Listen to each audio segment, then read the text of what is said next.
একটু গিয়ে কর না, তাড়াতাড়ি দিতে, বাসায় যাবো। বাবা বকবি, প্লিজ একটু যাও। বয়স আমাদের সেঞ্চুরি ছুঁই ছুঁই। সো হোয়াট, সন্ধ্যার আগে বাসায় যেতে হবে তো। আফটার অল উই আর বুড়ি দামড়ি। কথায় আছে না, ঢেকি স্বর্গে গেলেও ধান ভাঙে। কিন্তু আজকে আমার সাথে হয়ে গেল ট্র্যাজেডি। গেস হোয়াট, ছুটির একটা দিন পেয়েছিলাম, খেয়ে দিয়ে সুন্দর মতো রাস্তাঘাট দেখে দেখে বাসায় চলে যাব। কিন্তু না, সুখ কি আর আমার কপালে আছে?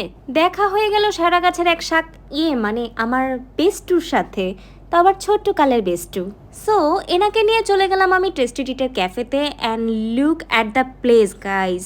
Inter environment is so decorated. সে যেই না দেখেছে হাতে একটা ফোন আমার, দেখো সঙ্গে সঙ্গে তার look change, post change and কত ফর্মাল ওয়েতে সে খেতে চলেছে। নর্মালি তো গাব গাব করে খায় সোফা, এরকম একটা পশ জায়গাতে এসে সে অনেক এক্সপেন্সিভ খাবার খাচ্ছে। আই ডোন্ট নো বিলটা কে দিবে।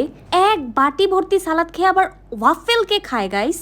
আই গেস ও এটা খাবে না, জাস্ট ছবি তুলে ব্যাক করে দিবে। ওমা, ও দেখি এটা আবার খাচ্ছে। গাইস, চিকন হওয়ার একটা টিপস কি জানো? যত পরিমাণে তুমি খাবে তোমার ওজন তত লুজ হবে। সেটা আমার এই ফ্রেন্ডকে দেখলে তোমরা জাজ করতে পারো। মেবি ও আসলে বেশি খেতো না, বুঝছো?